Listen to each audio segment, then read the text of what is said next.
Orchestrated high-impact rewrite with shocking opening and narrative refinements. Gerald Holt grabbed Miriam Cole's carpetbag and threw it off the platform into the snow. Not set it down, not handed it back. Threw it. The bag burst open when it hit the frozen ground, scattering her Bible, her aprons, her tin of needles across the mud like garbage. He turned to the crowd on the platform, spread his hands wide, and laughed. "Gentlemen," he said, loud enough for the whole street to hear, "this is what a dishonest woman looks like." Miriam did not move. She looked at her belongings in the snow and made herself breathe. If this story stops your heart the way it stopped mine, subscribe right now, ring that bell, and drop your city in the comments. I want to see how far Miriam's story travels. Now let's go back to the beginning. The eastbound train had already gone. Miriam Cole knew this because she had watched it leave. She had stood on the platform of Coldwater station with her carpetbag at her feet and watched the iron wheels grind forward and the smokestack shrink to nothing against the white Wyoming sky. And she had thought, there goes the last easy way out. Then Gerald Holt had arrived. He came up the street in a black coat with a beaver fur collar, and the way the townspeople stepped aside for him told Miriam everything about what kind of man he was before he opened his mouth. Prosperous, local, accustomed to being accommodated. He stopped 10 feet from her and looked, not at her face, at her boots first, then her coat, then her hands, then, finally, with the slow, deliberate cruelty of a man who wants an audience to notice what he's doing, her face. "You're the woman from the agency," he said. "I am. Miriam Cole, of Cincinnati." She extended her hand. "You must be Mr. Holt." He didn't take it. He tilted his head slightly, like a man examining a piece of furniture that had been misrepresented in the catalog. "You're older than the photograph." "The photograph is 2 years old. I sent a newer one in." "And plain." He said it the way you'd say the weather. Just a fact, requiring no apology. "The agency told me you were handsome." Behind Miriam, someone on the platform shifted their weight. A cowboy near the telegraph office stopped pretending to read the posting board. "Mr. Holt?" Miriam kept her voice even. "I am a trained nurse with 3 years of hospital experience. I can manage a household, educate children, and handle a frontier winter. I believe that's what you asked for in your correspondence." "I asked for a wife."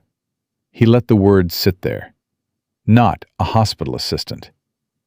His eyes traveled over her again, slower this time, making sure everyone watching understood the verdict. "I have a position in this community, Miss Cole. I entertain. I have business associates who come to my home with their wives. Do you understand what I'm telling you? You're telling me I'm not decorative enough." A few people on the platform went very still. A woman in a fur-trimmed hat pressed her lips together over a smile. Gerald Holt's expression didn't change. That was the worst part. He wasn't angry. He wasn't even unkind, exactly. He was simply concluding a transaction that had not met his expectations, and he wanted everyone present to understand that the fault was not his. "I'm telling you," he said, "that the agency misrepresented the goods. That's a matter between me and them." He reached into his coat and produced a folded voucher. "This covers your return fare to Cheyenne. You can connect east from there." Miriam looked at the voucher. She looked at his face. She thought about the $47 she had spent getting here, the room she no longer had in Cincinnati, the letter to her cousin Martha. She thought about every year she had spent in that charity ward, arriving before dawn, leaving after dark, learning the names of patients nobody else bothered to learn, and how none of it had been enough to buy her a single thing resembling a future. "Mr. Holt," she said quietly, "I have nowhere to return to." "That," he said, "is not my concern." He held the voucher out. She didn't take it. Something moved across his face then. Not sympathy, just irritation at the inconvenience of her standing there. And he pocketed the voucher, reached past her, picked up her carpetbag, and threw it off the platform into the snow. The bag hit the frozen ground and burst. Her Bible landed face down in the mud. Her spare aprons spread across the snow like white flags. Her tin of sewing needles spilled and glittered in the weak winter light. Gerald Holt turned to the small crowd that had gathered and spread his hands with a short, easy laugh. "Gentlemen," he said, "this is what dishonest advertising looks like." Two of the cowboys laughed. The woman in the fur hat covered her mouth. The station master looked at the ceiling of his office with great interest. Miriam stepped off the platform. She crouched in the snow and began gathering her belongings. Her fingers were already going numb. She did not hurry. She placed each item back into the bag with the same care she would have used in a warm room, because she understood instinctively that how she moved in the next 60 seconds was the only thing she still controlled, and she would not give Gerald Holt or his audience the satisfaction of watching her scramble. She found every needle. She shook the mud off her Bible. She fastened the carpetbag's broken clasp with a strip of ribbon she kept in her coat pocket for exactly this kind of emergency, because Miriam Cole had been having exactly this kind of emergency for most of her life. She stood up. She did not look at Holt.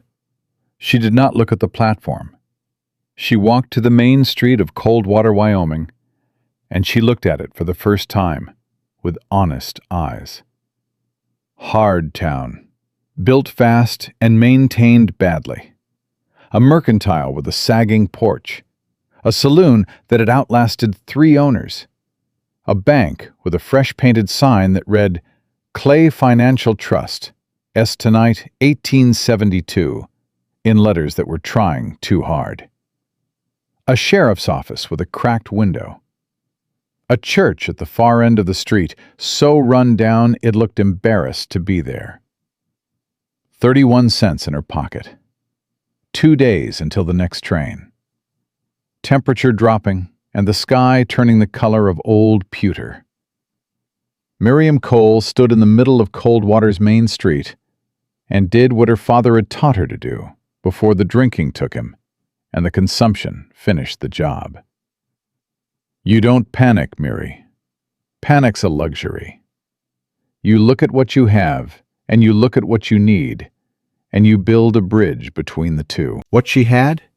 A medical bag, 2 aprons, trained hands, 31 cents. What she needed? Shelter, food, a reason to stay in this territory that wasn't Gerald Holt. She started walking. She was passing the Clay Financial Trust when she heard the voices through the cracked open door. Hartwell still hasn't come down. A smooth voice, expensive. The voice of a man who doesn't need to raise it to be heard. 3 weeks now. Sir, his wife just died. A younger voice, uncertain. Up there alone, with 2 newborns in a blizzard, I am aware of the circumstances, Prentice.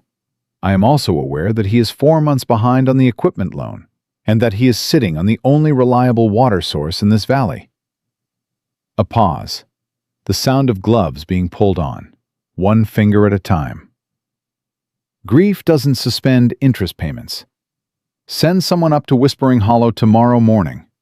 Remind him that the bank has options he won't enjoy exploring. Both babies are barely 5 weeks old, Mr. Clay, and the debt is 4 months old. One of those facts is my problem. Miriam had stopped walking without deciding to stop. She stood on the boardwalk outside the Clay Financial Trust and let what she'd just heard settle into her like cold water finding a crack. 2 newborns. A man alone on a mountain. Bank agent riding up tomorrow. She thought about her medical bag. She thought about what a baby that hadn't been fed properly for 5 weeks looked and sounded like. She thought about every family she had watched fall apart in the charity ward. Not from a single catastrophe, but from the accumulation of small disasters that nobody addressed in time.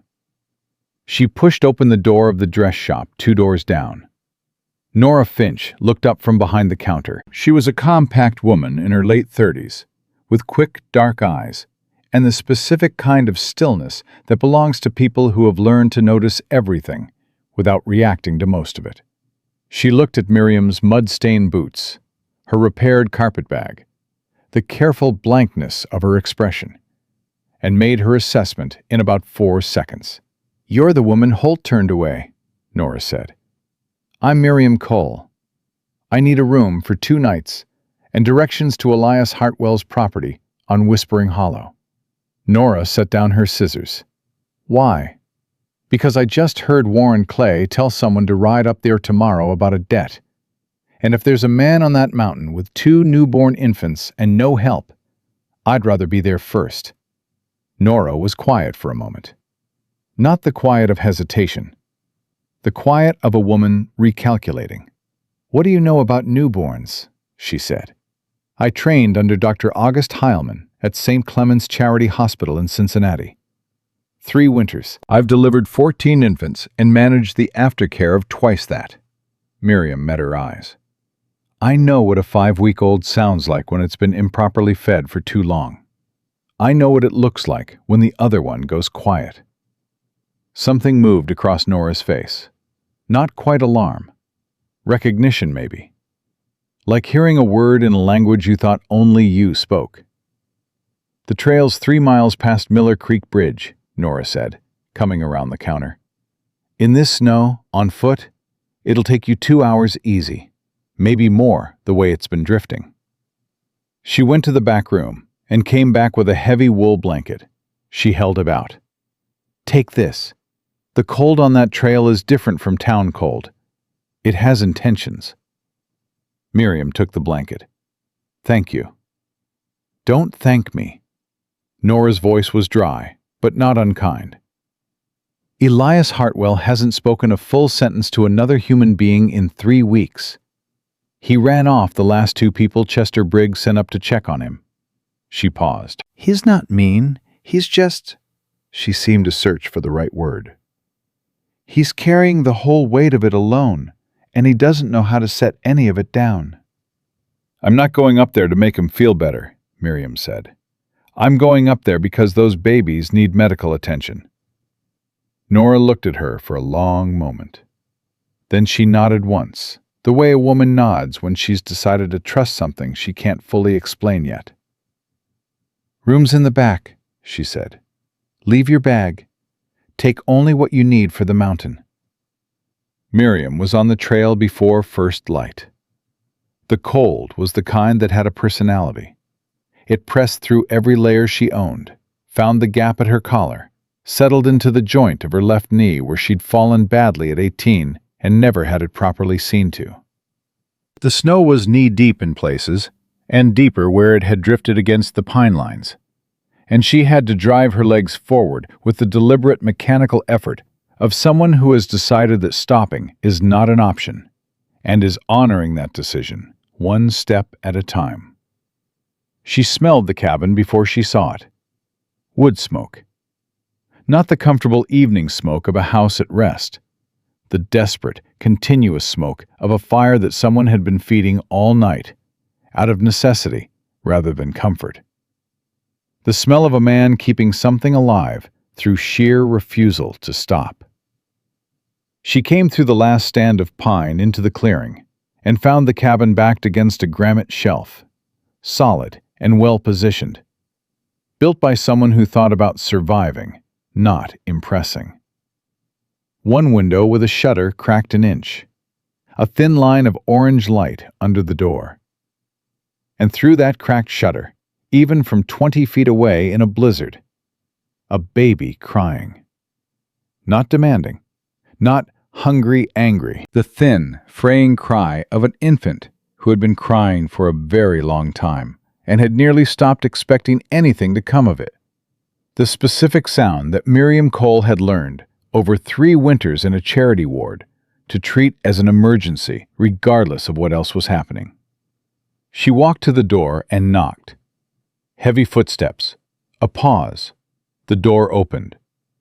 Elias Hartwell filled the frame the way a load-bearing wall fills a room. Not aggressively, just completely. 6'2" of a man who had been awake for too long and was running on something that wasn't quite energy anymore. Dark hair loose, jaw unshaved for weeks, eyes the deep brown of creek mud in winter, currently carrying all the warmth of a loaded rifle. He was holding the baby against his left shoulder with both hands, the grip of a man who had learned this particular hold through terror and repetition, and was still not entirely certain he had it right. The baby on his shoulder was the one crying. The thin, fractured sound of it was worse up close. He looked at Miriam, looked at her medical bag, looked back at her face. "Whatever you're selling," he said, "I can't afford it." "I'm not selling anything. My name is Miriam Cole. I'm a trained nurse and I need to come inside." "I don't need a nurse." "The baby on your shoulder has been crying for at least 2 hours on a stomach that hasn't been properly fed," Miriam said. "From the sound of her, she's dehydrated and running a low fever. And you have a second baby inside who isn't crying, which worries me considerably more than the one who is." She held his gaze. "There is also a bank agent riding up this mountain tomorrow morning, and you are in no state to argue with anyone about anything. I am the only useful thing within 3 miles of you right now, Mr. Hartwell. I am asking you to let me in." He stared at her with the flat, stripped-down gaze of a man who has used up every reserve he had and is operating on something below the level of decision-making. "How do you know about the bank agent?" "I overheard Warren Clay in the street yesterday." The name landed on him like a fist. She saw it, the jaw tightening, the hand on the baby's back pressing slightly closer. "You work for Clay?" "I came in on the afternoon train from Cheyenne. The man who was supposed to meet me took one look and threw my bag in the snow." She said it plain, without self-pity, just the facts in order. "I have nowhere else to be. I have skills you need, and those babies need more than what one person can give them alone at night in a blizzard." She paused. "That's the whole truth, Mr. Hartwell. Every word of it." Inside the cabin, the second baby made a sound. Small, brief. Not a cry, more like a question asked very quietly, to no one in particular. Elias Hartwell closed his eyes for 2 full seconds. When he opened them, he stepped back from the door. "He's in the basket by the fire," he said. "He's been quiet too long and I don't—" His voice dropped. Hit something rough at the bottom. "I had a book. Eleanor had a book about infants. I can't find it." "I don't need a book," Miriam said. She walked past him into the heat of the cabin. She went straight to the basket. Samuel lay wrapped in flannel, face scrunched with the effort of existing, eyes half open and glassy. She pressed 2 fingers to the inside of his wrist. Pulse fast and shallow, skin dry. She tilted her head and listened to his breathing. Slightly labored, the small chest working harder than it should. "How long has he been breathing like this?" she asked, without turning. "Since last night." Elias stood behind her. She could feel the weight of his presence. Not threatening, just immense. Like standing near a cliff face. "Maybe before that, I don't always—" He stopped. "I can't watch both of them every second." "No," she said, "you can't." She stood up and turned to face him. "You've been doing this alone for 5 weeks." It wasn't a question, but he answered it anyway. 6. Eleanor went on the 23rd of November. "And no help from town?" "Chester Briggs came the first week, brought the goat." Something shifted in his face. A brief, complicated movement that she had learned to read as a man mentioning kindness because he is unused to it. "After that, I told people to stay off the mountain." Why? He looked at her steadily. Because the last thing I needed was Coldwater coming up here to watch me fail. Miriam held that sentence for a moment. She understood it completely. She had spent her entire adult life in rooms full of people who came to observe suffering rather than address it. "Sit down," she said. "Eat something. Show me where Eleanor kept the feeding supplies, and then stay out of my way for an hour." His chin came up slightly, the reflex of a man who is not accustomed to being told what to do in his own home. "Mr. Hartwell." Her voice was not unkind, but it did not move. "You have been awake for approximately 40 hours. You are about to make an error holding that baby that you will not forgive yourself for. Sit. Down." A long pause. Rose's thin cry continued against his shoulder, relentless and heartbreaking.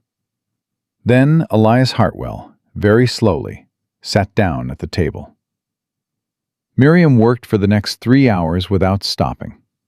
She found Eleanor's supplies in the trunk: bottles, flannel squares, a tin of dried chamomile, and reorganized the feeding station entirely. She adjusted the goat's milk temperature, got Samuel latched properly to the bottle, wrapped both babies together in the basket because she had learned that twins settle faster in proximity, the way they had spent 9 months learning to exist.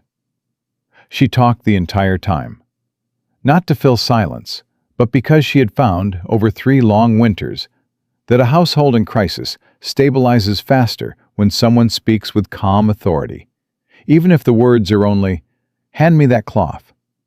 Watch how I hold the wrist. This is what we do next." Somewhere in the second hour, Rose stopped crying. The silence that followed was enormous. Elias sat at the table, with his hands around a coffee cup she had pressed on him, and stared at his daughter sleeping in the basket. He was quiet for so long that Miriam thought he might have finally surrendered to sleep sitting upright. Then he said, very quietly, "She hasn't done that in 2 days. Slept? Gone quiet like that. Peaceful." His voice had lost its defensive edge entirely. What was underneath it was worse, raw and unguarded and exhausted in a way that had nothing to do with missed sleep. "I kept thinking it was something I was doing wrong." "You weren't doing anything wrong." Miriam dried her hands and looked at him directly. "She was hungry. She isn't hungry anymore." He nodded. He kept looking at Rose. "You rode up here alone," he said. 3 miles in that snow, before light." "Yes." "Why?" She considered the honest answer. All the honest answers.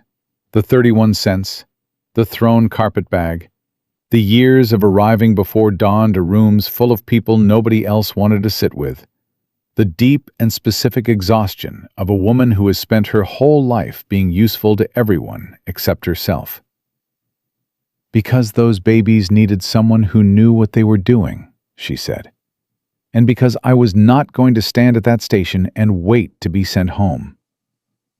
He was quiet for a moment. He turned the coffee cup in his large hands, a slow, deliberate movement, and looked at her across the cabin with eyes that were, for the first time since she'd walked through the door, actually seeing her. "I can't pay you," he said. "I know." "I can't promise anything beyond the winter." "I'm not asking you to." "And I ain't—" He stopped, seemed to choose the next words with more care. "I ain't easy to live alongside. Eleanor used to say I take up too much air in a room." Something moved through Miriam's chest that she did not examine closely. "Mr. Hartwell," she said, "I spent 3 years in a charity ward in Cincinnati, where the ceiling leaked and the boiler broke every February, and we lost patients we shouldn't have lost because there weren't enough hands. I have never in my life been in a situation I couldn't find a way to be useful in." She picked up her medical bag. "You take up whatever air you need. I'll manage." He stood up from the table, all 6 feet 2 inches of him, In the firelight, with the dark hollows of 6 weeks of grief under his eyes, and both his children sleeping quietly for the first time in days. He looked at her for a long moment, with an expression she couldn't fully name. Not gratitude exactly. Something older and more complicated than gratitude. "There's a cot in the back room," he said. "Cold, but the fire carries through the wall. Eleanor's spare quilts are in the chest." He pulled on his coat. "I'll get the animals fed and be back before the light changes." He picked up his rifle from the corner. At the door, he paused without turning. "Miriam Cole," he said. "Yes." A pause. The fire crackled. Samuel made a small sound in his sleep, a tiny, contented sound. And Elias Hartwell's broad shoulders moved with a single, long exhale. "I'm glad you came up the mountain," he said. He walked out into the snow. The heavy door swung shut behind him. Miriam stood alone in the warmth with 2 sleeping babies, and the smell of wood smoke, and the sound of the wind working itself against the granite above the cabin. And she felt, for the first time in years she could not count, that she was standing in exactly the right place.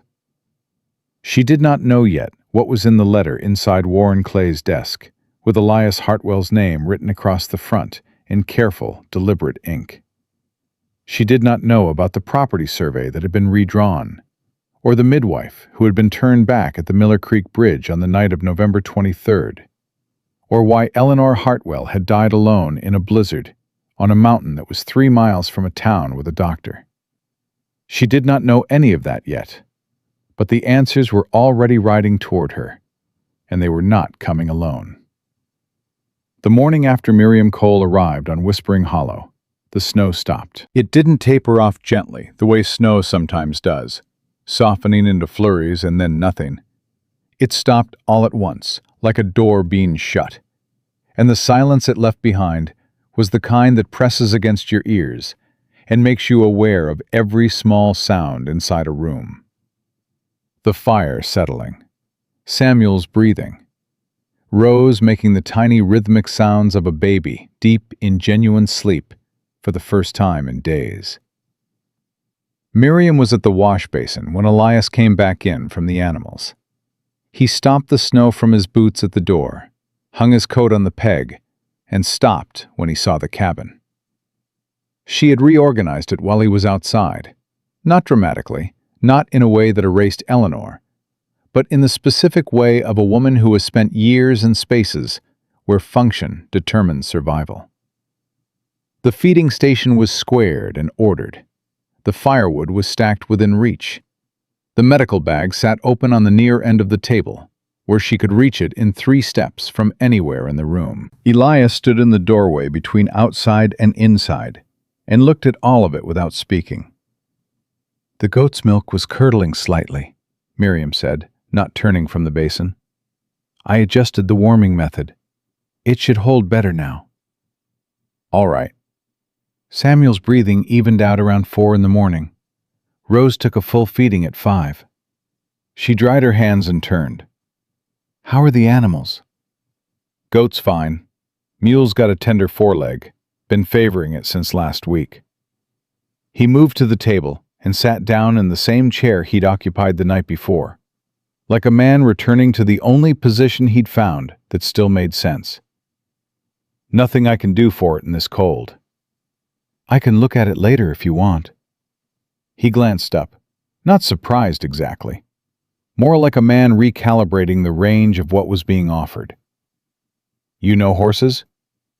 "Mules, horses, one very uncooperative ox in the winter of '73. She poured coffee from the pot she'd kept on the heat and set the cup in front of him. "My father kept animals before he got sick. I learned what I could while he was still able to teach." Elias wrapped his hands around the cup. He looked at the basket where both babies were sleeping, then back at her. "You said your father's gone?" "Yes." "Mother?" "When I was 11. He nodded slowly, the way men nod when they are doing the math of a person's solitude and arriving at a number they recognize. He didn't say he was sorry, She appreciated that. She had been told she was sorry for so many years by so many people who then walked out of the room that the words had been emptied of almost all meaning. "Chester Briggs will come today," Elias said. "He comes every Tuesday, checks the trail, brings anything I need from town." He paused. "He's going to have opinions about you being here." "What kind of opinions?" "Chester has opinions about everything. It's his primary occupation." Something passed across his face that might, in different circumstances, have been the beginning of a smile. It didn't fully arrive, but it moved through and left a faint trace, the way light moves through ice. "He means well. He was there the night Eleanor—" The sentence stopped. He looked at his coffee. "He's the one who got the babies down to the house when the trail was still passable. Sat up with me the first night." Miriam sat down across from him.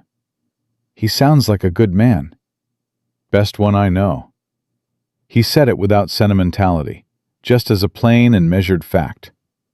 Which ain't saying a tremendous amount, given the general population of Bighorn County, but it counts for something. She almost laughed. She stopped herself, not because it was inappropriate, but because she was not yet sure how he would receive it.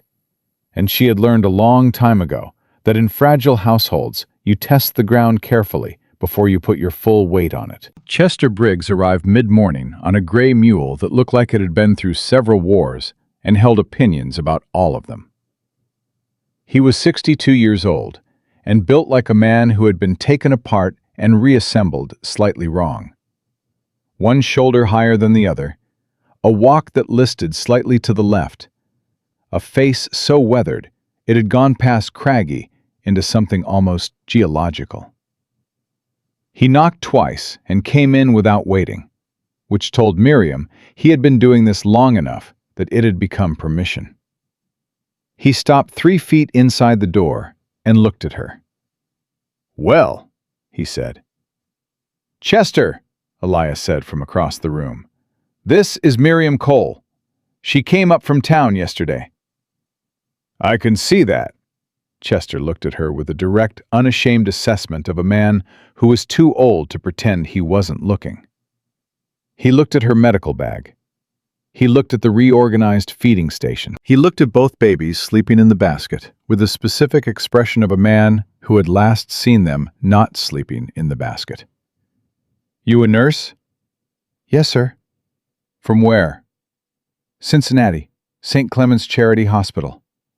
He grunted. "How'd you end up in Coldwater?" "Mail order arrangement that didn't take." Another grunt. "Holt?" "Yes." Chester turned to Elias with the expression of a man delivering news that is simultaneously unsurprising and infuriating. "Third woman this year," he said. "Man ought to just admit he's too particular for the institution of marriage and leave other people's time alone." He took off his coat and sat down at the table with the ease of a frequent guest, and Miriam poured him coffee without being asked, because it was simply the obvious thing to do, and Chester accepted it without comment, because that was the kind of man he was. One who notices when things are done right and doesn't make a speech about it. "How are they?" He nodded toward the basket. "Better than yesterday," Miriam said. "Samuel's breathing concerned me when I arrived. It's leveled out. Rose needed a proper feeding sequence, which she got this morning." She paused. "They need consistency more than anything else now. Same temperature, same timing, same handling. Their systems are trying to regulate, and every disruption sets them back." Chester listened to all of this with the careful attention of a man who doesn't have medical training, but has enough sense to respect it when he encounters it. Then he looked at Elias. "You sleeping?" "Enough. That ain't what I asked." Elias said nothing, which was its own answer. Chester looked at Miriam with something that was not quite an appeal, but was adjacent to one. The look of a man who has been the only person trying to hold something together and has just realized he might have help. "Clay's sending Prentice up tomorrow," Chester said, turning back to Elias. "Heard it at the Mercantile yesterday afternoon. Haskell was behind the counter, And you know he can't keep a thing to himself once Clay tells him anything in confidence, which you'd think Clay would have learned by now, but apparently not. He turned his coffee cup. 4 months of interest on the equipment loan. Clay's put it at $212. The numbers settled into the room like a stone into still water. "I know what he's put it at," Elias said. "Do you have it?" A pause. "No." Elias, "I know, Chester." The equipment loan was Eleanor's idea, the thresher she wanted for the spring planting, and Clay knew exactly what he was doing when he approved it, because he's known for 2 years that, "I know what Clay's been doing." Elias's voice dropped in a way that was not louder, but was somehow more final than volume. "I've known since before Eleanor died what he's been trying to do. He wants the water rights to the creek. He gets those, and he controls every farm in the lower valley. He's been buying up debt all winter, waiting for people to break." His hands were flat on the table. "I'm not going to break." Chester looked at him for a long moment. "You say that," he said quietly, "but you're sitting here with 2 5-week-old babies and no cash money and a bank agent coming up the mountain tomorrow. Then I'll deal with the bank agent tomorrow." Elias, Chester. The word was not unkind, but it was a door, and both men recognized it, and Chester sat back in his chair and looked at his coffee and let it be a door. Miriam had been listening to all of this the way she listened to patients describe symptoms, not just to the words, but to the spaces between them. She had heard the equipment loan and Eleanor's name in the same sentence. She had heard Clay's been trying to do this for 2 years. She had heard something in Elias's voice when he said, "before Eleanor died," that was not grief exactly. Or not only grief, something harder than grief. Something that hadn't finished yet. "The midwife," she said. Both men looked at her. "Nora Finch said Eleanor died on the 23rd of November. She kept her voice even, clinical, the voice she used when she needed to say a hard thing without the shape of it scattering before it could land. "She also said the trail up here is 3 miles past Miller Creek Bridge, which means anyone coming from town would cross Miller Creek to get here." Chester had gone very still. "Mr. Briggs," Miriam said, "was there a midwife sent for on the night of the 23rd? A long silence. "Chester," Elias said, and his voice had changed entirely. "What does she mean?" Chester put his coffee cup down. He looked at the table for a moment, then at Elias, with the expression of a man who has been carrying something a long time and has just been told he no longer has the option of continuing to carry it alone. "Martha Greer," Chester said, "the midwife from the south end of the valley. I sent for her myself when you sent the signal flare. She saddled up and rode for the bridge." He stopped. "And?" Elias's voice was very quiet. "Prentice was at the Miller Creek Bridge. 2 of Clay's other men with him." Chester's jaw worked. "They told her the trail was washed out, unsafe, turned her back." The silence that followed was not like other silences. It had weight and temperature. It was the silence of a man learning that the worst thing that ever happened to him was not an accident. Elias did not move. He sat at the table with his hands flat on the wood, and his eyes focused on the middle distance at something that wasn't in the room. And Miriam watched the understanding move through him like a wave moving through deep water, slow at the surface, enormous underneath. "He turned her back," Elias said. "I didn't know until January. Martha told Nora, and Nora told me. I've been..." Chester's voice was rough. "I've been trying to figure out what to do with it, how to prove it. Clay owns the judge. He's got the sheriff eating out of his hand. If I go to the sheriff with Martha's word against Prentice..." "I'm not going to the sheriff." Elias stood up. He stood up the way mountains move in earthquakes. Not fast, but with a finality that makes everything around it irrelevant.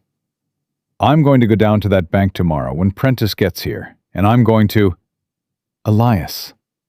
Miriam said it once, not loudly. He looked at her. Sit down, she said. Miss Cole, Miriam, and sit down. She held his gaze with the steady, unintimidated calm she had used on panicking fathers and grieving husbands and men who were about to do something in anguish that they would not be able to undo. I understand what you just heard. I understand what it means, and I am telling you that if you go down that mountain tomorrow, in the state you are in right now, you will do exactly what Warren Clay has been waiting 2 years for you to do. You will give him a reason to have you removed from this property permanently. Elias stared at her with eyes that were doing something she recognized, burning very hot and very close to the surface. He was a man in whom rage and grief had been living in the same room for 6 weeks, and what she had just told him had opened a door between them that he did not know how to close again. He killed her, Elias said. I know.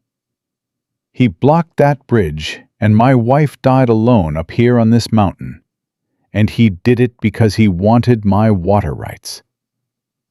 I know. She did not look away. And he is going to answer for it. But not tomorrow. And not like this. Chester was watching the two of them with the expression of a man witnessing something he hadn't anticipated. Something that was shifting the composition of a situation he thought he understood. Elias looked at his hands on the table. He looked at the basket where Rose and Samuel were sleeping with the profound, unconscious peace of infants who do not yet know that the world contains Warren Clay.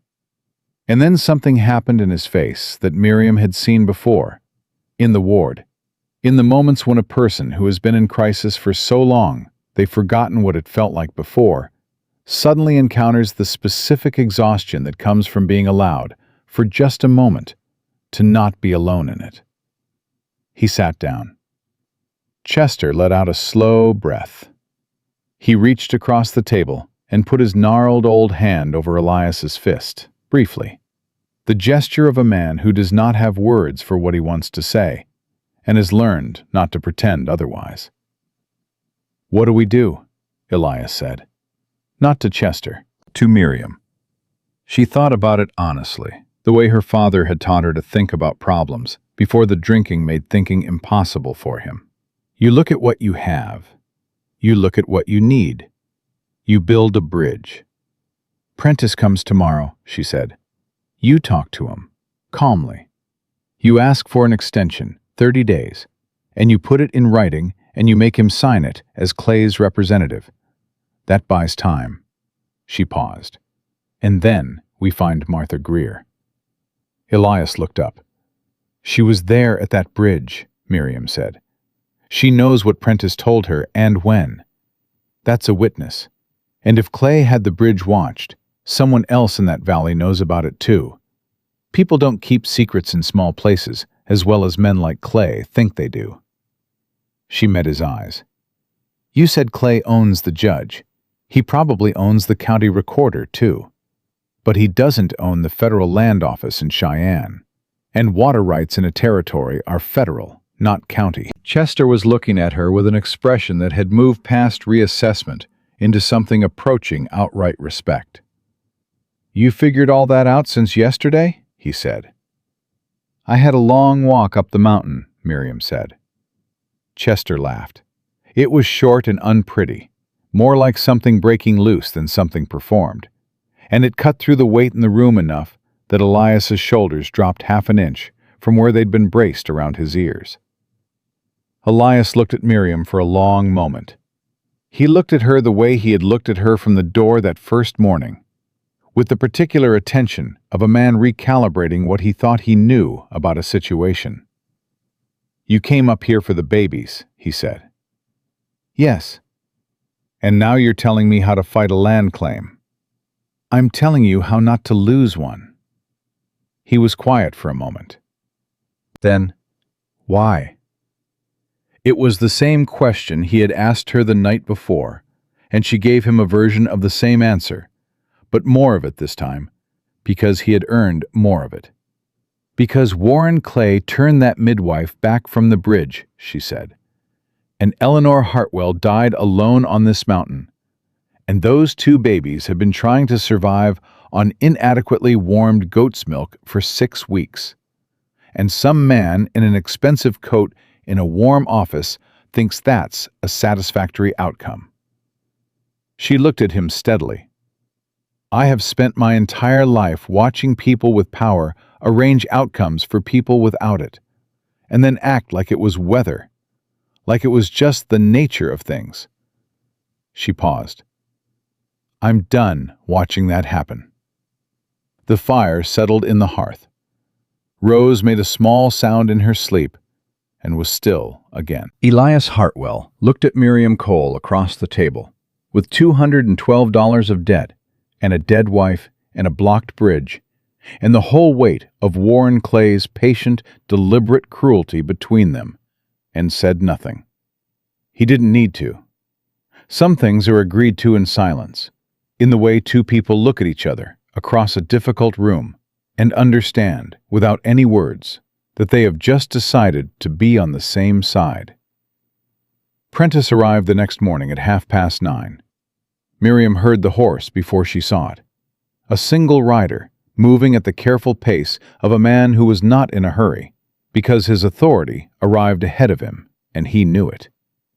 She was at the feeding station with Samuel when Elias opened the door, and she did not stop what she was doing, but she listened to every word.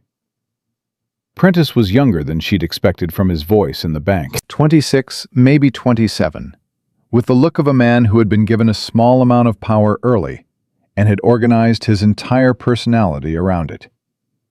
He wore a deputy star and carried a leather satchel and spoke with the rehearsed confidence of someone reciting lines he had practiced on the ride up. "Mr. Hartwell, I'm here on behalf of Clay Financial Trust regarding the outstanding balance on your equipment loan, currently standing at $212, including accumulated interest. Mr. Clay has asked me to convey that he is prepared to offer a settlement arrangement, provided—" "Come inside, Prentice," Elias said. A pause. "I can conduct this business from— It's 12 degrees out there, and I'm not going to stand in it. Come inside." Another pause. Then boots on the porch steps. Miriam did not turn around when Prentice came through the door. She heard him stop. She heard the small recalibration in his breathing that happened when a man walks into a room and finds it not what he expected. The cabin was warm and ordered, and smelled of coffee and beeswax, and both babies were alive and fed and not crying. And there was a woman at the feeding station who clearly knew what she was doing there, and none of this matched whatever picture of isolated desperation Prentice had been sent to find. "Sit down," Elias said. He poured 2 cups of coffee and set them on the table. He sat down across from Prentice, with his hands flat and his voice level, in the particular way of a man who has decided, overnight, exactly how this conversation is going to go. "I want an extension. 30 days. Prentice opened his satchel. "Mr. Clay's position is that the loan has been in arrears since—" "I know when it's been in arrears. I want 30 days. Elias looked at him steadily. 30 days, in writing, signed by you as Clay's representative. In exchange, I'll make a partial payment today. $50. Prentice looked up. The $50 had surprised him. Miriam could hear it in the shift of his posture, the brief recalculation. He hadn't been sent up the mountain expecting a partial payment. He'd been sent up expecting a broken man with no options. "Where would you get $50? Prentice said. It came out less like a question and more like a thought he hadn't meant to say aloud. "That ain't your business," Elias said. My business with this bank is the loan balance. Your business here is to collect payment and issue extensions. I'm offering you both." He paused. "Unless Mr. Clay gave you different instructions." A silence. Prentice looked at the satchel. He looked at Elias. He looked, briefly and involuntarily, at Miriam's back. 30 days, Prentice said finally. "I'll need to note the partial payment in the ledger." "Note whatever you need to note." Miriam listened to the scratch of pen on paper. She listened to Elias's voice, steady and unhurried, dictating the terms of the extension as though he had all the time in the world and was simply doing the obvious thing. She had watched him make the decision overnight, had seen it happen across his face in the hour after Chester left. The slow, deliberate shift from a man about to act out of rage to a man choosing to act out of strategy. And she recognized the specific quality of will it required, because she had needed that same quality herself, many times, in rooms where the person with power was watching for any sign of fracture. When Prentice left, Elias came and stood beside her at the feeding station. He looked at Samuel for a moment. Then he said quietly, "Chester had $20. I had 30 in the tin above the door. I didn't tell you because I didn't want you to think." "I don't think anything about it," Miriam said. "You did exactly right. It buys 30 days. 30 days is enough." He looked at her. "For what?" "To find Martha Greer." She turned and met his eyes. They were standing close, closer than they had been before, the proximity that accumulates naturally in a small cabin over 2 days when both people have been focused entirely on something other than each other, and then suddenly aren't. She watched him notice the distance and choose not to change it, which was its own kind of statement. "Chester said she's in the South Valley," Miriam said, stepping back to set Samuel carefully in the basket. "I'd like to go see her." "The trail south is bad after the storm." "I didn't ask about the trail." He was quiet for a moment. "I'll take you tomorrow," he said, "if the temperature holds." It held. They left at first light, with Chester at the cabin to sit with the babies, and Elias on the big roan gelding he kept in the barn, a horse Miriam had not yet met, enormous and dark-tempered, who regarded her with the specific suspicion of an animal that has been one man's company for a long time. Elias helped her up behind him without ceremony, one hand extended, and she took it and swung up and settled, and neither of them acknowledged the fact that she was now sitting close enough to feel the warmth through his coat and the slight shift of his breathing as the horse moved out onto the trail. They didn't speak much on the ride down. The kind of silence between them had changed since the first morning. It was no longer the silence of two strangers managing careful distance. It was the silence of people who have been in a difficult room together long enough to stop performing ease and simply exist in the same space, which is a different and more honest thing. Martha Greer lived in a small house at the south edge of the valley, with a kitchen garden that was buried under snow and a front door that opened before they'd finished tying the horse, which meant she had been watching the trail. She was 50-something, with iron-gray hair and hands that matched Miriam's for calluses, and a face that had the specific expression of a woman who has been waiting for something difficult to arrive and has long since made her peace with it. She looked at Elias for a long moment. "Mr. Hartwell," she said. "Mrs. Greer?" His voice was controlled. Miriam could feel the effort it cost him from 3 feet away, the way you feel the tension in a rope without touching it. "Come in out of the cold." Inside, Martha's house was the house of a working woman, clean and functional, and carrying the faint medicinal smell that Miriam recognized from her own life. The smell of a place where sick people come. Martha put water on for coffee and sat down and folded her hands on the table with the manner of a woman about to give testimony. "I should have come to you sooner," Martha said to Elias. I've had reasons I told myself were good ones. Chester can tell you I was not eager to say this to your face. She looked at him directly. I'm sorry. That's not enough for what happened, but it's what I have. Tell me what happened at the bridge, Elias said. Martha told him. She told it plainly, without decoration, the way people tell things they have rehearsed in private grief many times and have finally run out of reasons to keep to themselves. She had been saddled and on the road within 20 minutes of Chester's rider reaching her. She had made good time despite the snow. She had reached the Miller Creek Bridge at approximately 11:30 to find Prentice and two other men she recognized as Clay's ranch hands blocking the crossing. Prentice told me the upper trail had washed out, Martha said, that the bridge was unstable, that turning back was the only safe option. Her jaw tightened. I told him I had a woman in labor 3 miles up that mountain.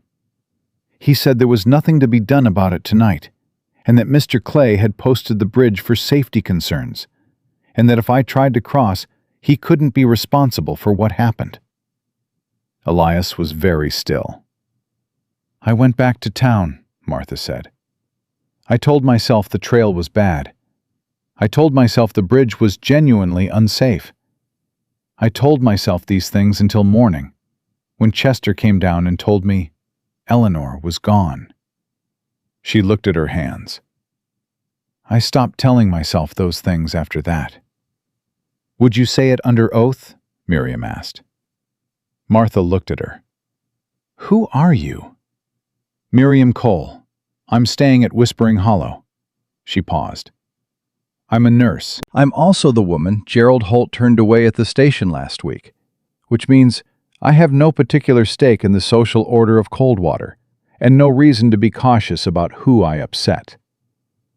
Martha studied her for a moment with the evaluating look of a woman who has lived long enough to know that people who announce their independence are not always as independent as they claim, and people who don't announce it sometimes are.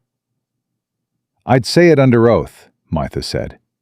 I've been saying it to myself every night for 3 months. Saying it to a judge wouldn't feel much different. She paused. But Clay has Judge Harmon entirely. You know that. The land claim isn't a county matter, Miriam said. Water rights in Wyoming territory are federal jurisdiction. A federal commissioner, not a county judge. Martha and Elias both looked at her. The nearest federal land office is in Cheyenne, Miriam continued. A sworn affidavit from you about what happened at the bridge, combined with a complaint to the federal commissioner about Clay's interference with a legal water rights claim, bypasses Harmon entirely. She paused. Clay has been working at the county level because that's where he's built his position. He's likely never considered someone going above it. Martha was quiet for a moment. Then she said, slowly, You figured this out when? On the ride down this morning.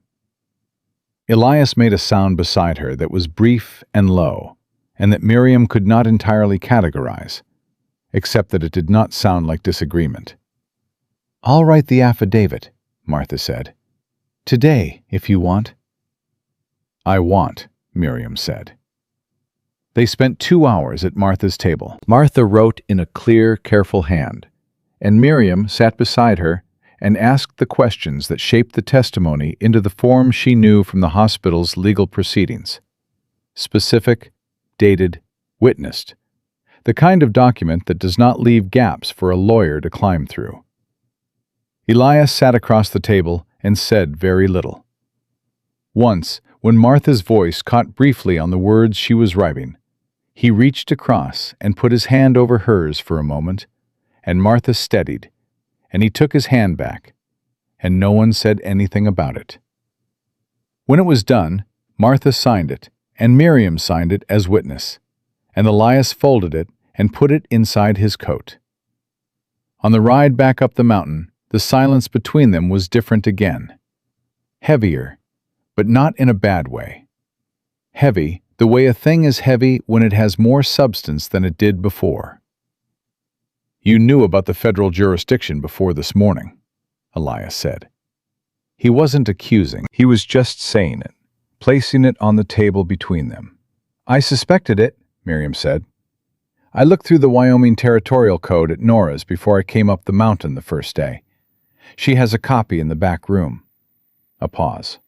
"Why did you do that?" "Because I heard Clay talking about water rights, and I knew a man like that doesn't move on something for 2 years without having the local authorities covered. Which means the only way around him is through a level of authority he hasn't covered." She felt him shift slightly in the saddle. "I didn't know then that I'd be staying. I just wanted to understand the shape of the problem." He was quiet for a long time. The horse moved through the snow, and the cold pressed around them, and behind them the sun was already dropping toward the peaks in the particular rapid way it drops in winter, as though it has more important places to be. "Why does the shape of my problem matter to you?" he said, not accusatory, genuinely asking, in the way he asked things, plainly, directly, without the softening that most people use to make difficult questions easier to refuse.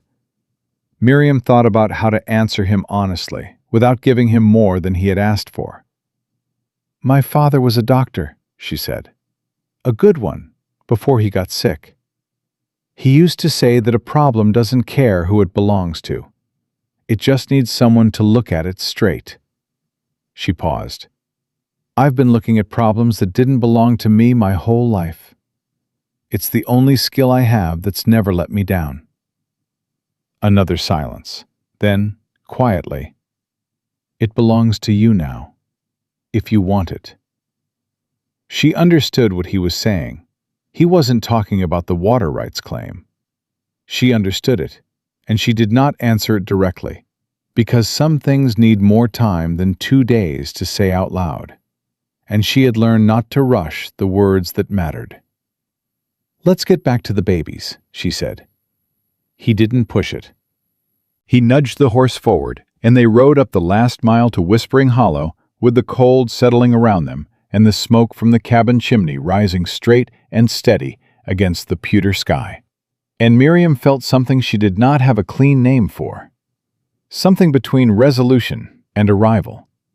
The specific feeling of a person who has been moving for so long that stillness has started to feel like the more terrifying option. Chester was at the door before they dismounted, and his face was not the face of a man with good news. "You need to come in," he said. Elias was off the horse in one motion. "The babies." "Babies are fine," Chester said quickly. "It's not that." He looked at Miriam, then back at Elias. "There was a man here, about an hour after you left. Rode up alone, no markings. Said he was looking for Elias Hartwell on a personal matter." Chester's voice was careful and deliberate. The voice of a man delivering information in order because the order matters. He left an envelope, said it was from Warren Clay. Inside, on the table, the envelope sat where Chester had placed it, centered, unopened, with Elias Hartwell written across the front, in the careful, deliberate ink that Miriam recognized the moment she saw it. The same handwriting she had seen once before, for just a moment, in a description she had heard from Nora Finch, about the kind of man who writes letters that sound like courtesy and mean something else entirely. Elias picked it up. He looked at Miriam. She nodded. He opened it. The letter inside was 1 paragraph, 11 sentences. Miriam read it over his shoulder and felt the temperature in the room change the way it changes before a storm. Not the cold itself, but the pressure that comes before it. Clay knew about Martha Greer. Not about today's visit. About what Martha knew, and had apparently known since January. The letter was pleasant in tone and absolute in implication. A man who has been watching a situation longer than the other people in it realize, and has chosen this specific moment to let them know. The final line read, "I have always preferred to resolve these matters quietly, man to man, before they require the involvement of parties whose interests are less aligned with the continued prosperity of this community. I trust you will give this the consideration it deserves." Elias set the letter on the table. He looked at it for a long moment. Then he looked at Miriam, and what was in his eyes was not fear, and was not rage, and was not despair. It was the expression she had seen in the very best people she had ever worked with. The ones who kept their heads when the ward was burning and the supply cart was empty and the next shift wasn't coming. The ones who looked at what was in front of them and said, simply and without decoration, "All right, what's next?" "He's watching the mountain," Elias said. "Yes," Miriam said, "which means he knew within an hour that we'd gone to Martha." "Yes." "Which means someone in the South Valley is feeding him information." "Or someone on the trail." She paused. "It doesn't change what we have. It changes how fast we need to move." Elias folded the letter and put it in his coat beside the affidavit. He stood for a moment with both hands flat on the table, looking at nothing in particular, doing the calculation she had watched him do twice now. The calculation of a man deciding between what is safe and what is necessary, and arriving every time at the same answer. "How long to get a letter to the Federal Land Office in Cheyenne?" he said. 3 days by fast rider," Chester said. 5 by stage." "I'll ride it myself," Elias said. "You can't leave the babies," Miriam said. He looked at her. "I'll still be here," she said. "Chester can sit the nights." "You ride to Cheyenne, you file the complaint, you bring back a federal commissioner's receipt, so that Clay knows the county line doesn't protect him anymore." She held his gaze. 4 days. I'll manage 4 days." Something moved through his face that she had seen building since the first morning, accumulating with each day, each decision, each moment of two people choosing to trust something they couldn't yet fully name. "You came up here for the babies," he said. "I came up here because I had nowhere else to go," she said honestly. "I'm staying because—" She stopped, began again. "I'm staying because this is worth staying for." The fire crackled. Rose made a small sound in the basket. Samuel slept. Chester looked between the two of them, and then studied the ceiling with the elaborate neutrality of a man who is very much present in a conversation that is not entirely about logistics. Elias looked at Miriam for a long moment with the full weight of everything the last 3 days had made between them. And then he said, quietly, and without any attempt to make it sound like less than it was, "I'll be back in 4 days." "I know," Miriam said. And that was all. But it was enough. Elias left before dawn. Miriam heard him moving through the cabin in the dark. The careful, deliberate sounds of a man trying not to wake anyone. Boots pulled on slowly. The rifle taken from its corner. The door opened and closed with a gentleness that was almost out of character for a man his size. She lay on the cot in the back room and listened until she couldn't hear the horse anymore, until the sound of hooves on the frozen trail dissolved into the silence of the mountain. And then she got up and went to check on the babies. They were both sleeping, Rose on her left side, Samuel on his right. Their breathing synchronized in the way twins' breathing synchronizes when they have been left undisturbed long enough. And Miriam stood over the basket for a moment in the firelight and felt the particular weight of a house that has had a man in it and now doesn't. She had not expected to notice his absence so specifically. Chester arrived at 7 with cornmeal and a jar of preserved blackberries, and the expression of a man who had been thinking on the ride over, and had arrived at a series of conclusions he was not entirely sure how to present. "He get off all right?" Chester set the cornmeal on the table and looked at her with his direct, unhurried way. "Before light." "Good." He sat down. 4 days is tight. Cheyenne's rough riding this time of year, even on the good roads. And the good roads ain't good right now. He turned his coffee cup. You holding up? I'm fine, Chester. I ain't asking if you're functioning. I'm asking if you're holding up. He looked at her over the rim of the cup with eyes that had seen enough of life to know the difference. You've been up here 6 days.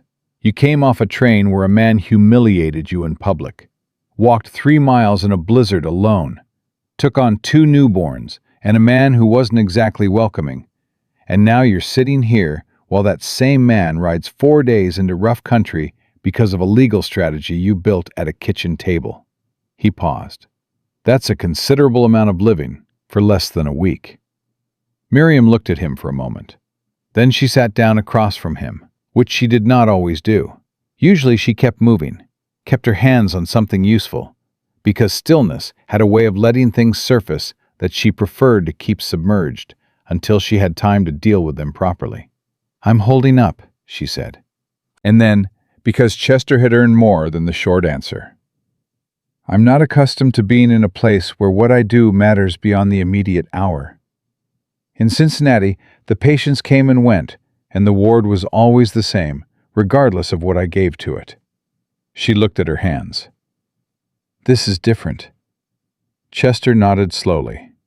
Eleanor used to say the mountain either breaks you or it makes you permanent, he said. Said it took her 2 winters to feel permanent. 3rd winter, she said she couldn't imagine living anywhere the sky had a ceiling. He said Eleanor's name the way people say the names of the dead when they've decided that grief is not the same as forgetting, and silence is not the same as respect. Miriam appreciated it. What was she like? Miriam said. Not because she needed to know, and not because she was searching for something to measure herself against. Because Eleanor Hartwell had died on this mountain alone in November, and her name had been in every room of this cabin since Miriam arrived, and it deserved to be spoken aloud by people who were still breathing. Chester was quiet for a moment. Small, he said, which surprised people who knew Elias first, because you'd expect a man that size to end up with someone substantial. But Eleanor was small and fast, and had a laugh like a crow, loud and a little startling, and entirely genuine. He smiled at the table. She argued with Elias constantly. Not mean arguing, just the way people argue when they're both certain they're right, and they've decided the other person's certainty is the most interesting thing about them. He paused. She wanted that thresher, the one Clay loaned against. She had plans for the south field come spring. She drew them out on paper, whole diagram of what the planting rotation would be. He stopped. I still have the paper. Elias doesn't know. Miriam said nothing. Some things only need to be heard, not responded to.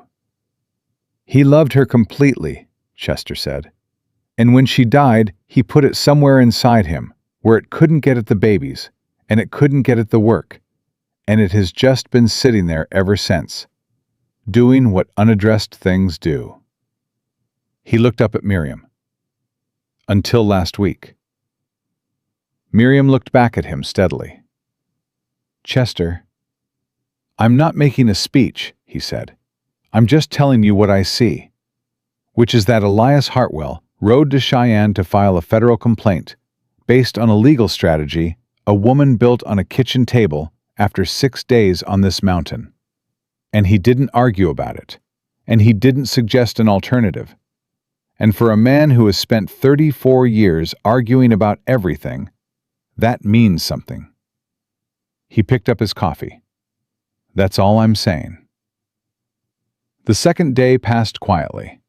The babies were eating well, sleeping in the longer stretches that meant their small systems were finally beginning to regulate. And Miriam allowed herself to feel the satisfaction of that. The specific and unglamorous satisfaction of a body of work done correctly over days rather than hours. She taught Chester how to manage the nighttime feeding sequence, and he learned without complaint. Which she was coming to understand was simply how Chester operated. He assessed things honestly, decided if they were worth learning, and then learned them without making a production of it. On the third day, Nora Finch rode up the mountain. She came alone on a steady bay mare, which told Miriam that Nora had made this trip before. And she came with news in her face before she was through the door. "Clay knows Elias is gone," Nora said, unwrapping her scarf. She looked at Miriam directly, woman to woman, no softening. "Prentice was at the mercantile this morning, asking Haskell if he'd seen Hartwell in the last 2 days. When Haskell said no, Prentice rode straight back to the bank." She paused. "Clay came out of that bank an hour later and spoke to 4 men on the street. I don't know who they were. They weren't local." Chester had gone very still at the table. "He's going to move on the property while Elias is gone," Miriam said. It was not a question. "That would be my reading," Nora said. "He can't do anything legally without a court order, and the county judge won't issue one until the extension period is up." "Clay doesn't always need a court order," Nora said. "Sometimes he just needs to make a point." She looked at Miriam carefully. "He's done it before. The Halverson farm, 2 years ago. Elias will know the name. Tom Halverson got behind on a water rights fee. Clay sent men out to redirect the irrigation ditch while Halverson was in Sheridan. By the time Halverson got back, the crop was dead and the ditch had been legally rerouted in county records." She sat down at the table. "Clay doesn't need to evict you. He just needs to make it difficult enough to stay that leaving feels like the only sensible option." Miriam sat with that for a moment.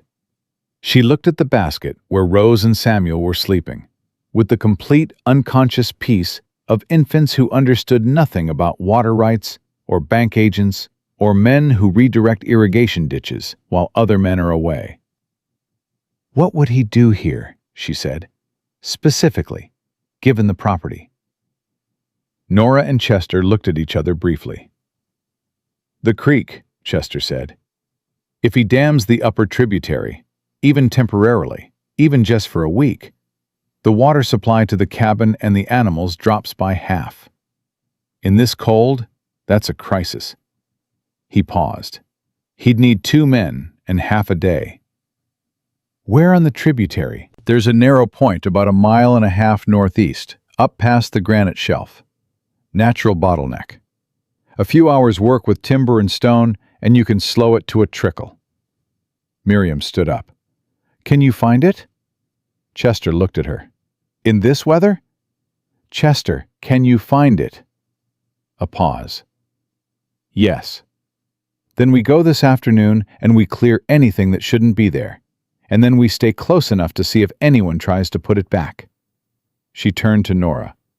"Can you stay the night?" Nora raised an eyebrow. "You're asking me to camp at a creek bottleneck in February." "I'm asking you to sit in Chester's wagon near a creek bottleneck in February, with a rifle and a clear line of sight to anyone coming up from the valley trail." Miriam looked at her evenly. "You rode up here alone in the cold to warn me, which means you've already decided you're in this. I'm just asking you to be in it for 1 more night." Nora looked at her for a long moment. Something moved across her face that was not quite amusement and not quite admiration, but lived in the neighborhood of both. "I want it noted," Nora said, "that I am a dressmaker and not a field operative." "Noted," Miriam said. "Can you shoot?" "Better than most men in this county, and all of the ones who've ever underestimated me." "Good." Miriam was already moving to the supply shelf. "Chester, what do you have in the wagon?" They were at the tributary by 2 in the afternoon. Chester knew the land the way people know things they have walked over in every season for 20 years, sure-footed and unquestioning, and he led them to the bottleneck without hesitation. There was nothing there yet. No new timber, no displaced stone. Just the narrow, natural channel running at its normal winter flow. Slower than summer, but steady. "They haven't moved yet," Chester said. "No," Miriam said, "but they will." She looked at the bottleneck, then at the approach from the valley trail, then at the stand of pine on the eastern side that was dense enough to be cover and high enough to have sight lines. "There, can you get the wagon in there without it being visible from below?" "If I bring it in from the north side, yes." "Do that. Then you and Nora stay with the wagon until morning. If anyone comes up with timber or equipment, you fire a warning shot into the air, and you identify yourself as Chester Briggs, neighbor of the property owner, and you inform them that you are documenting what you see for the purposes of a federal land complaint that has already been filed in Cheyenne." She paused. "Don't threaten. Don't escalate. Just make it clear that you are a witness, and that what they do next will be in the record." Chester looked at her with the expression he had been wearing with increasing frequency since she'd arrived. The expression of a man revising a prior estimate substantially upward. "And where will you be?" "At the cabin, with the babies." "Alone?" "Yes." He opened his mouth. "Chester," she said, "I was alone in a charity ward in Cincinnati with 42 patients and a boiler that stopped working in February and a head nurse who had influenza and a supply cart that came once a week if we were lucky." She met his eyes. "I know how to be alone in a difficult situation. I need you here." He closed his mouth, nodded once. Nora had been listening from the wagon with the focused quiet of a woman who processes information thoroughly before she speaks. "If Clay's men come tonight," she said, "and we send them back down the mountain, what stops him from coming back tomorrow with more?" "The federal complaint," Miriam said. "Once Elias returns with the commissioner's receipt, any interference with the property becomes a federal matter. Clay has built everything on his county position. The moment this crosses into federal jurisdiction, he's exposed." She paused. "But he doesn't know yet that Elias filed in Cheyenne. He thinks he's still working inside the walls he's built." She looked at both of them. "Tonight, we keep those walls from mattering long enough for Elias to get back." She was halfway back to the cabin when she heard the horse, coming up from the valley trail, not from the direction of the tributary, from the main approach. Single rider, moving with unhurried deliberateness. Not Prentice. The posture was different, more assured. The posture of a man who is not delivering a message, but carrying his own authority. Miriam went inside, latched the door, checked the babies, and took down the rifle from the hook above the fireplace. She had not fired a rifle since her father had taught her in a Missouri field at the age of 14. She had not forgotten. She stood to the side of the window and watched through the gap in the shutter. Warren Clay dismounted alone in the clearing. He was exactly as she had imagined him from his voice, well-dressed in the deliberate way of a man who wants you to think about the quality of his coat before you think about anything else. Somewhere north of 45, handsome in the manner that comes from having been given advantages early and having learned to maintain them. He looked at the cabin with the calm, proprietary gaze of a man looking at something he has already decided belongs to him. He knocked on the door. Miriam did not move. He knocked again. "Miss Cole?" His voice was pleasant, controlled. The voice she had heard through the cracked bank door, but directed now, personalized. "I know you're there. I saw smoke from the valley. I've come alone, and I mean you no difficulty. I simply want to talk." She said nothing. "I understand you've been helping Mr. Hartwell with his children," Clay said, through the door. "That's a kindness. I have nothing but respect for that kind of kindness." A pause. "I also understand you came to Coldwater in difficult circumstances, that Mr. Holt behaved badly. For what it's worth, Gerald Holt's behavior reflects on no one but himself."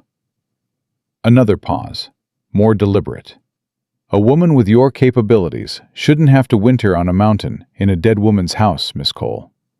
I could offer you a more comfortable situation. There are families in town who need competent help. Good houses, fair wages. Miriam looked at the door. She thought about Eleanor Hartwell's planting diagram that Chester still had on paper. She thought about Martha Greer, stopped at a bridge in a blizzard by this man's employee, while a woman died 3 miles up a mountain. She thought about 2 babies in a basket who were alive because enough people had made enough right choices in time, barely, and about how close the margin had been. She unlatched the door and opened it. Clay's expression when he saw the rifle was brief and entirely controlled. A flicker of recalculation, quickly smoothed. He looked at her face, then at the rifle, then back at her face. He was, she noted, genuinely intelligent. He was adjusting in real time. "Miss Cole," he said pleasantly. "Mr. Clay?" She kept the rifle at her side, not raised, not threatening, simply present. "You came alone." "As I said." "I appreciate that." She looked at him steadily. "I'm going to be direct with you because I think you're a man who prefers directness when you're on someone else's ground." Something moved in his eyes. Respect, maybe, or its close relative, which was the specific interest a man like Clay develops for someone who doesn't behave the way he expected. "Elias Hartwell rode to Cheyenne 2 days ago," Miriam said. "He filed a federal complaint with the land office regarding the water rights claim on Whispering Hollow. He also carried a sworn affidavit from Martha Greer describing the events at the Miller Creek Bridge on the night of November 23rd.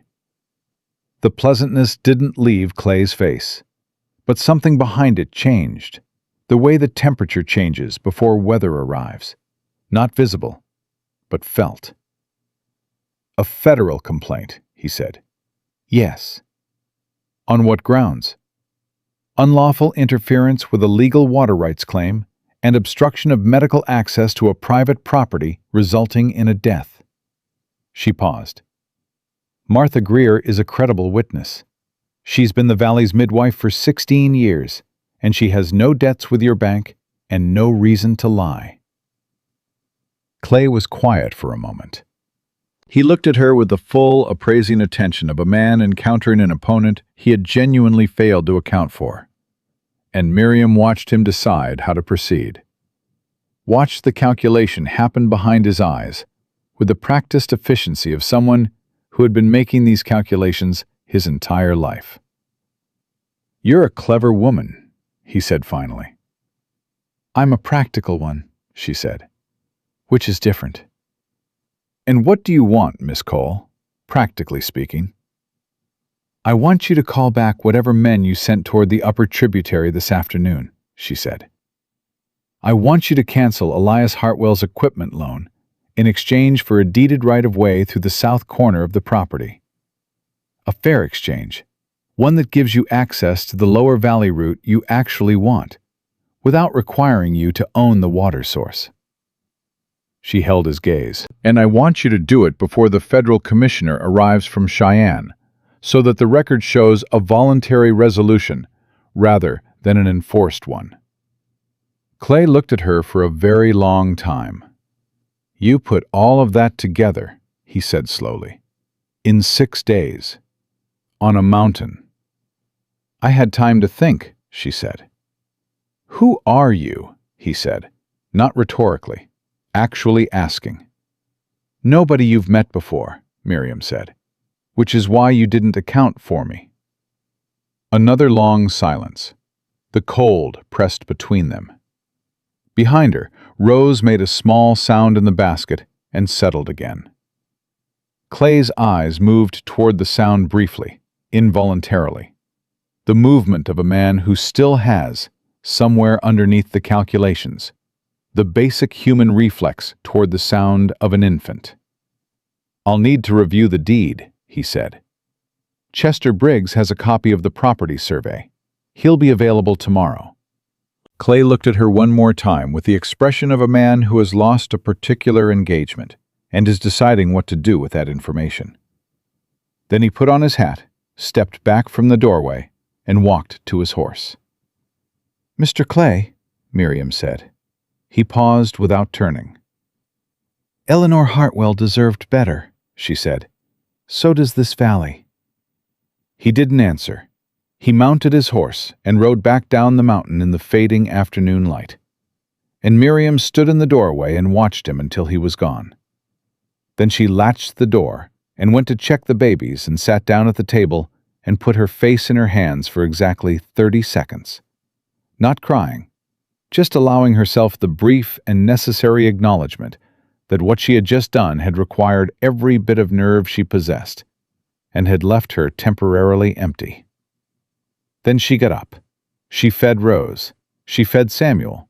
She put more wood on the fire, and she waited for Elias to come home. Elias came back on the 4th day, as he had promised. Miriam heard Goliath on the trail before Chester did, and she was at the door before the horse cleared the last stand of pine into the clearing. The cold hit her full in the face when she opened it, but she didn't step back. She stood in the doorway and watched Elias ride in, and something in her chest did the thing it had been doing with increasing frequency since he had left. The thing she had been carefully not examining too closely. The way you don't look directly at something bright, because you know it will change what you can see afterward. He looked tired. 4 days of hard riding in February had taken something from him that sleep would put back, but hadn't yet. He was covered in trail dust, and his jaw was dark with growth, and his eyes, when they found her in the doorway, had the specific quality of a man who has been holding one thought steady for 4 days and has just been allowed to set it down. He dismounted and came to the door and looked at her. "You're still here," he said. "I told you I would be." He nodded once. He looked past her into the cabin, at the basket by the fire, and she watched the tightness in his shoulders release by a fraction. "They're all right?" "They're better than all right. Samuel gained weight. Rose slept 6 hours straight night before last." She stepped back from the door. "Come in. There's a great deal to tell you." He came in and she poured coffee, and Chester arrived 20 minutes later, having apparently been watching the trail from his own property, and timed his entrance with the precision of a man who understood that some homecomings needed a few minutes before company arrived. He came in with the quiet satisfaction of someone returning to a situation that has moved in the right direction while he was paying attention. Miriam told Elias about Clay's visit while he drank his coffee and held Rose against his chest in the careful, no longer uncertain way that had developed over the 6 weeks prior and been refined since. The grip of a man who had learned that he could hold this particular small person without breaking her. She told it plainly, in order, without dramatizing, the way she told things that mattered, because the facts were sufficient, and embellishment would only get between him and his understanding of them. She told him about Nora and Chester at the tributary. She told him what Clay had said through the door. She told him what she had said back. When she finished, Elias sat for a long moment without speaking. He was looking at Rose in the way he looked at the twins sometimes, with a kind of concentrated, wordless intensity that she had come to understand was not the absence of feeling, but its opposite. Too much of it to organize into expression. "He agreed," Elias said finally. "Just like that." "He agreed to consider it," Miriam said. "There's a difference. But when a man like Clay agrees to consider something you proposed on his own doorstep, what he means is that he's running the numbers, and they favor the offer." She paused. "The federal complaint changes his calculation entirely. He built his position over 10 years at the county level. He cannot afford a federal investigation. Not at his stage." "What did he look like?" Elias said. "When you told him?" She thought about it honestly. "Like a man who had accounted for everything except the one thing that mattered." Elias looked at her across the table. "You." "The federal jurisdiction," she said. "Miriam." She met his eyes. "Yes," she said. Me, Chester, who had been managing his coffee with elaborate casualness, stood up and said that he thought he would check on the goat, and that he would be back in 20 minutes or so, and that no one needed to acknowledge that he was leaving on purpose. And then he left, on purpose. The cabin was quiet. Samuel was sleeping.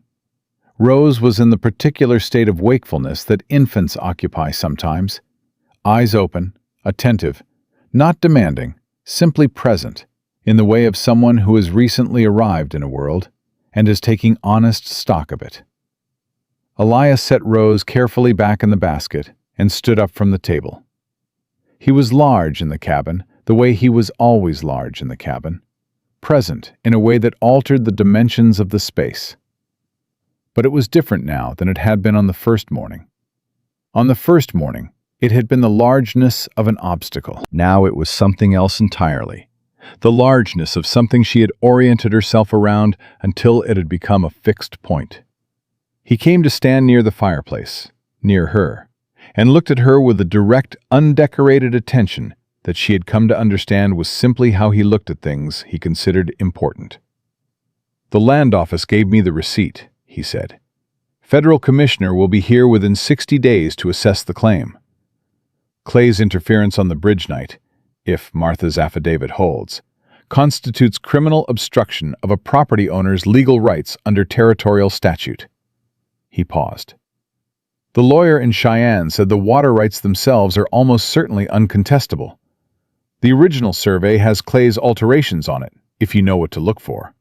And apparently someone in the federal land office already knew what to look for, because they had a flag on Clay's name from a separate complaint filed 2 years ago." He stopped. "Tom Halverson. The irrigation ditch. Nora told me about that. Halverson moved to Utah after it happened, but he filed a complaint before he left. It went nowhere at the county level because Clay owned the judge, but it stayed on the federal record." Something moved across his face. "One page of paper from a man who gave up and left, and it sat in a file for 2 years, waiting to matter." "Things wait for when they're needed," Miriam said. He looked at her. "Is that what you believe?" "I'm beginning to," she said. They were standing close again, the way they had been on the morning she had come back from Martha Greer's. Close in the unplanned way of two people who have been moving around the same small space long enough that proximity has stopped requiring negotiation. The fire was at her back, and he was in front of her, and his eyes were doing the thing she had watched them do for days. That slow, careful thing of a man who wants to say something and is choosing his words with the seriousness they deserve. "I need to tell you something," he said. "All right." "When I left for Cheyenne," he said, "I told myself I was going because of the complaint, the federal filing, the legal strategy." He paused. "That was true, but it wasn't the whole truth." She waited. "I left because I needed 4 days to think without being in the same room as you," he said. "Because being in the same room as you makes it difficult to think about anything except being in the same room as you. And I have not been able to afford that particular difficulty until now." Miriam looked at him steadily. Her heart was doing something complicated, and she did not attempt to simplify it. "And now," she said, "now the complaint is filed, and Clay is retreating, and the babies are fed, and Chester is pretending to look at a goat." The corner of his mouth moved. "Now I can afford it." "Elias." "I know it's been 10 days, he said. "I know that's not enough time for a person to know something like this with any certainty. I know you came up here for the babies, and I know you stayed because it was the practical thing to do. And I am not asking you to—" He stopped, started again more carefully. "What I'm asking is whether you want to stay. Not because it's practical, not because the babies need you, though they do, and not because it's winter and the trail is bad." He looked at her with the full, unguarded honesty that she had seen in him in the worst moments and the best ones. The honesty of a man who has spent too long alone to remember how to be anything other than direct. Because you want to be here. Because this is a place worth staying. Miriam looked at him for a long moment. She thought about Cincinnati, the ward with the leaking ceiling, the room she'd given up, the 14 letters she had written to Gerald Holt, full of careful, practical descriptions of herself, trying to make herself sound like the useful thing she knew she was, and how none of it had been enough because useful had never been what Holt was looking for. She thought about a platform in February, and a carpet bag thrown into the snow, and 31 cents, and a 3-mile trail, and a door opening onto a man holding a baby with both hands, like something he was terrified to break. She thought about 10 days, about the specific, undeniable weight of 10 days on a mountain in winter with a person who never lied to her, not once, not even to be kind. "I want to be here," she said.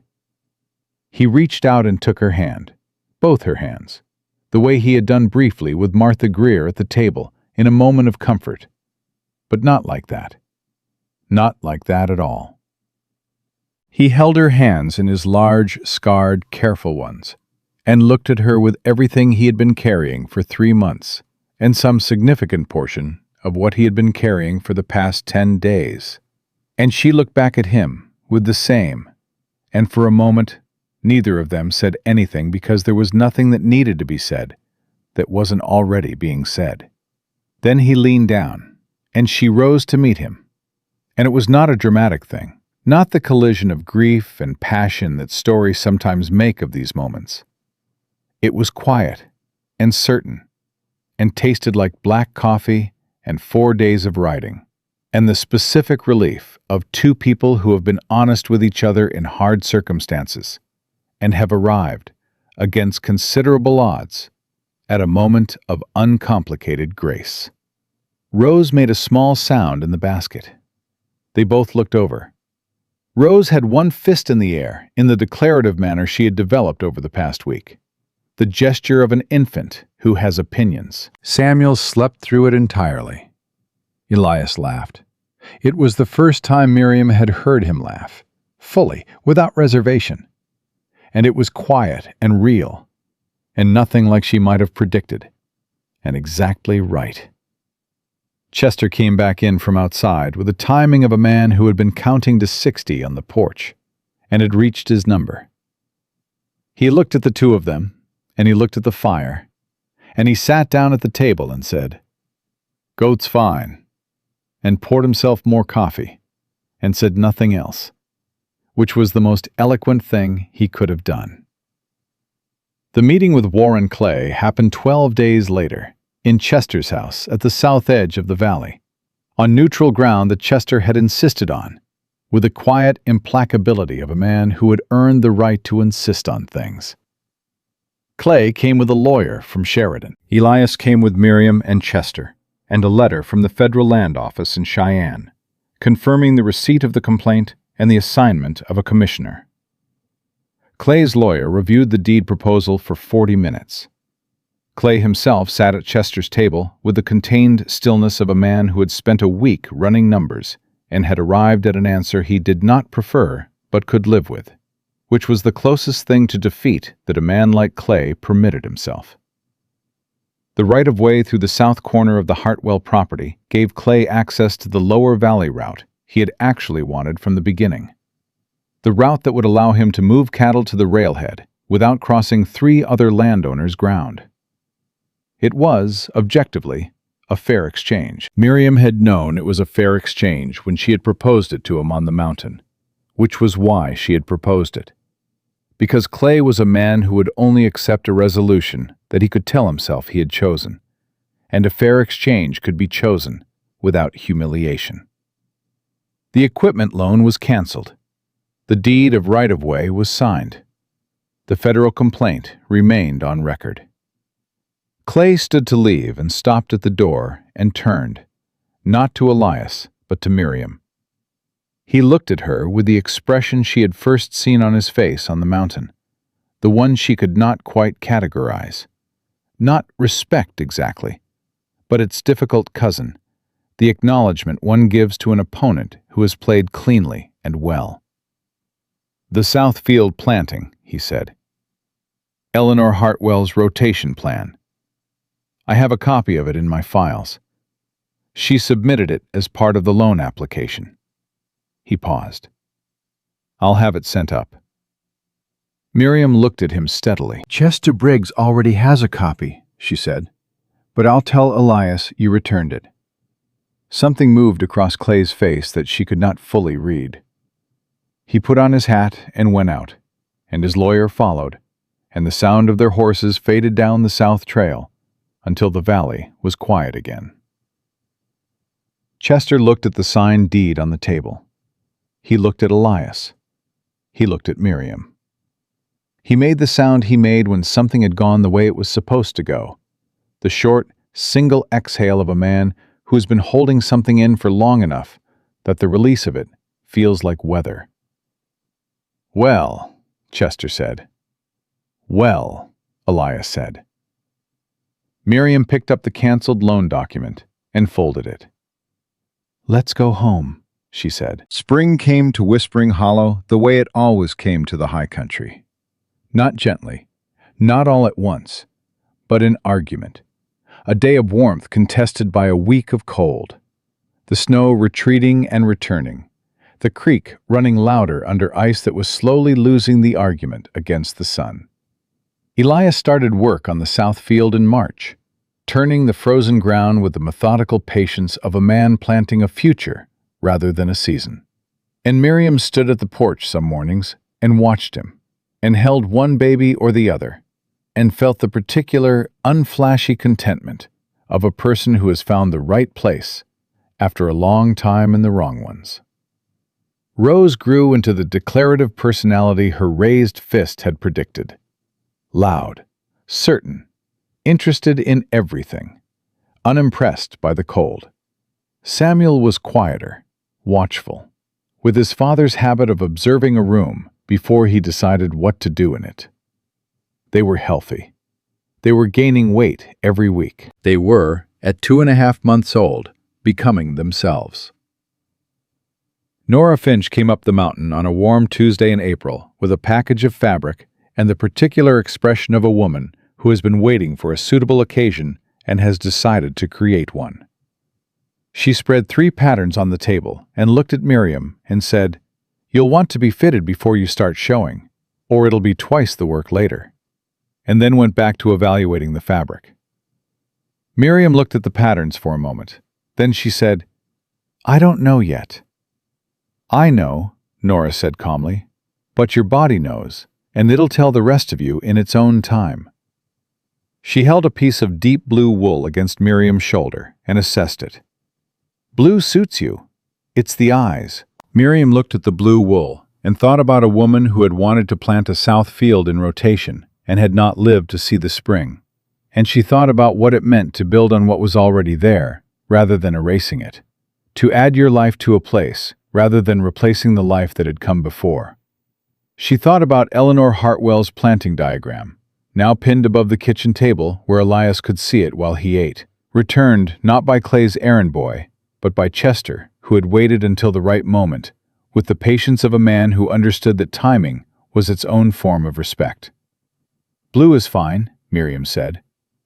Elias found her on the porch that evening, after Chester had gone home, and Nora had ridden down, and the twins were asleep, and the mountain had gone to the particular quiet that only the high country has. The quiet that is not the absence of sound, but the presence of everything that doesn't need to make noise to be real. He stood beside her and looked out of the valley below, where the last light was doing what it did in April. Going slowly, reluctantly, the way good things go when they know they are coming back. His shoulder was against hers, and she leaned into it slightly.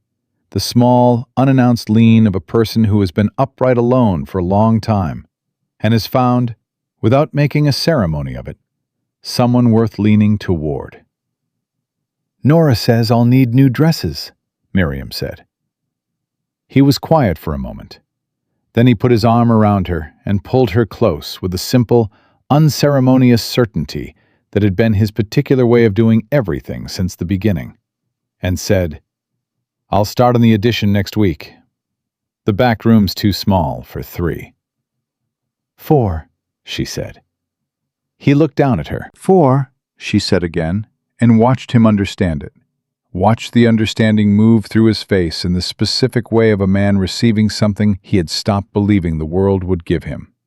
Slowly, carefully, as though he was making sure of it before he let himself have it entirely. He held her tighter. She let him. Above them, the first stars were coming out over the Bighorn Peaks, and below them, the valley that Warren Clay had tried to own was dark and quiet, and threaded with the creek that ran from Whispering Hollow all the way down to where the flat country began. Water that belonged to this mountain and the people on it, as it always had, as it would.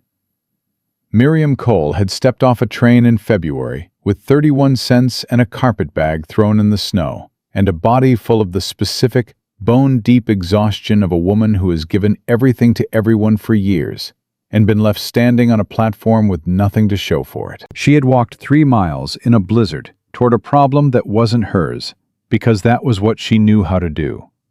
Walk toward problems. Stand in rooms where things were broken. Use her hands for the work that was in front of her. She had not come to Whispering Hollow looking for a home. She had come because 2 babies needed someone who knew what they were doing. And she had stayed because staying was the truest thing she had ever done. And on a mountain in Wyoming, in the spring of 1877, with Elias Hartwell's arm around her and his children asleep inside, and the water running clean and unobstructed down from the high country through the valley below, Miriam Cole understood with the full, unhurried certainty of a woman who has learned to trust what she knows, that the greatest things a person can possess are not the ones they were promised, but the ones they were brave enough to build with their own 2 hands.